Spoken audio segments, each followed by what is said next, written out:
આકાશવાણી અમદાવાદ વડોદરા પ્રાદેશિક સમાચાર ખ્યાતિ પુરોહિત વાંચે છે.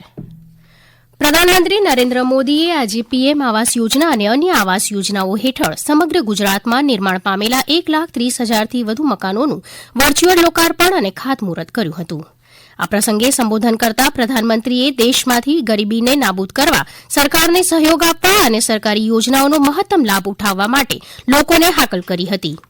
તેમણે કહ્યું હતું કે વિકસિત ગુજરાત થકી જ આવનારા 25 વર્ષમાં વિકસિત ભારતનો સંકલ્પ સિદ્ધ થઈ શકશે. તેમણે વધુમાં ઉમેર્યું હતું કે લોકોને ગરીબીમાંથી બહાર લાવવા માટે તેમની સરકાર પ્રતિબદ્ધ છે. પાછલા 10 વર્ષમાં 25 કરોડ લોકો ગરીબીમાંથી બહાર આવ્યા એ આ દાયકાની સૌથી મોટી સિદ્ધિ હોવાનું પણ જણાવ્યું હતું. પ્રધાનમંત્રીએ વધુમાં જણાવ્યું હતું કે દેશના દરેક પરિવારને પોતાનું પાકું ઘર મળે તે માટે તેમની સરકાર સતત પ્રયત્નશીલ છે. તેમણે મોદીને ગેરંટી એટલે વાયદા પૂર્ણ થાય તેની ખાતરી હોવાનું પણ જણાવ્યું હતું. વિકસિત ભારત સંકલ્પ યાત્રા થકી આઝાદી બાદ પહેલીવાર કેન્દ્ર સરકાર લોકોને આંગણે પહોંચી હોવાનું પણ તેમણે જણાવ્યું હતું. ટપક સિંચાઈ અને આધુનિક ખેતી ઉત્તર ગુજરાતના ખેડૂતોએ મેળવેલી સિદ્ધિને બિરદાવતા શ્રી મોદીએ જણાવ્યું હતું કે આવનારા દિવસોમાં અંબાજી, તારંગા, હિલ, વડનગર, નડાબેટ સહિત ઉત્તર ગુજરાતના પ્રવાસન ક્ષેત્રને વેગ મળશે અને આબુ રોડ સુધી થઈ રહેલી રેલ સુવિધાથી ઉત્તર ગુજરાતમાં રોજગારીની નવી તકો ઊભી થશે. તમામ વિધાનસભા મત વિસ્તારોને આવરી લેતા રાજ્યમાં 182 સ્થળોએ આયોજિત વિકસિત ભારત વિકસિત ગુજરાત સંકલ્પ યાત્રા કાર્યક્રમ દરમિયાન પ્રધાનમંત્રીએ વિવિધ સરકારી યોજનાઓના લાભાર્થીઓ સાથે વાતચીત પણ કરી હતી. બનાસકાંઠાના ડીસા ખાતે યોજાઈ રહેલા મુખ્ય કાર્યક્રમમાં મુખ્યમંત્રી ભૂપેન્દ્ર પટેલે પણ ભાગ લીધો હતો. મોરબીના ટંકારામાં જન્મેલા દયાનંદ સરસ્વતીજીની 200મી જન્મજયંતિ સ્મૃતિ નિમિત્તે આજથી ત્રિદિવસીય ઉજવણીનો પ્રારંભ કરવામાં આવ્યો છે. રાજ્યપાલ આચાર્ય દેવવ્રતે શોભાયાત્રાનું ઉષ્માભર્યું સ્વાગત કર્યું હતું. આર્ય સમાજના સ્થાપક અને સમાજ સુધારક મહર્ષિ દયાનંદ સરસ્વતીજીની જન્મજયંતિ નિમિત્તે ટંકારા ખાતેથી રાજકોટ રોડ પર આવેલા કરસનદાસજીના પ્રાંગણ સુધી ભવ્યાતિ ભવ્ય શોભાયાત્રાનું આયોજન કરવામાં આવ્યું હતું. આર્ય સમાજના રાષ્ટ્રીય પ્રવક્તા વિનય આર્યએ જણાવ્યું હતું કે તેમના હજારો અનુયાયીઓ દેશ અને દુનિયામાંથી આવશે અને 3 દિવસ માટે ધ્યાન, તપ, યજ્ઞ કરવા અને મહર્ષિજીએ આપેલા શાશ્વત વિચારોને યાદ કરશે.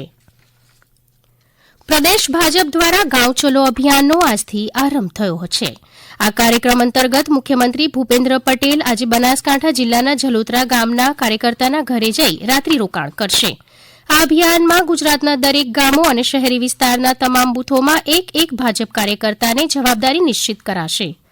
કાર્યકર્તાઓ રાત્રિ રોકાણ કરી 24 કલાકમાં સોંપેલા ગામ અને બૂથમાં પ્રવાસી કાર્યકર્તા તરીકે ફરજ બજાવશે તેમજ કેન્દ્ર અને રાજ્ય સરકારની વિવિધ યોજનાઓની માહિતી આપશે.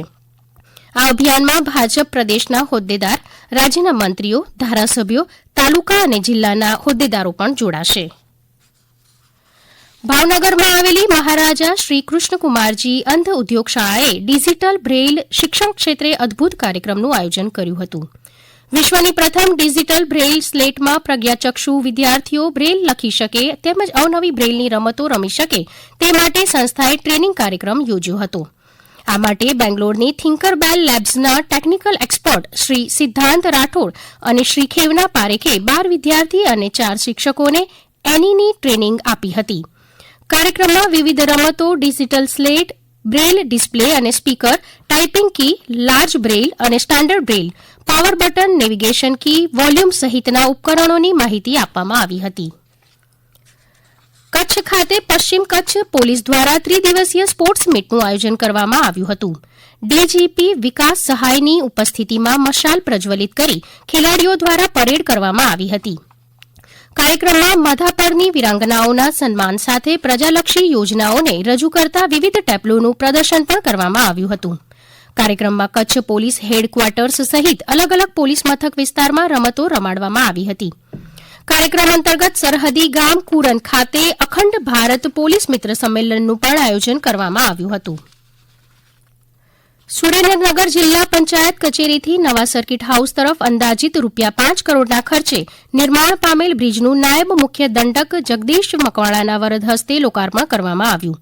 આ પ્રસંગે શ્રી મકવાણાએ જણાવ્યું હતું કે આ બ્રિજનું નિર્માણ દાળ મિલ રોડ કલેક્ટર કચેરી જિલ્લા પોલીસ અધિક્ષકશ્રીની કચેરી જિલ્લા પંચાયત મૂળી સાયલા ચોટીલા અને થાન તરફથી આવતા જતા લોકોને ઉપયોગી બનશે.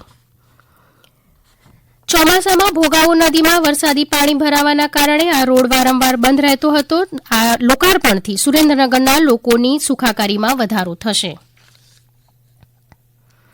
આ સમાચાર આપ આકાશવાણીના અમદાવાદ વડોદરા કેન્દ્ર પરથી સાંભળી રહ્યા હતા. વધુ સમાચાર આપ અમારી વેબસાઇટ newsonair.gov.in/ગુજરાતી પર વાંચી શકશો.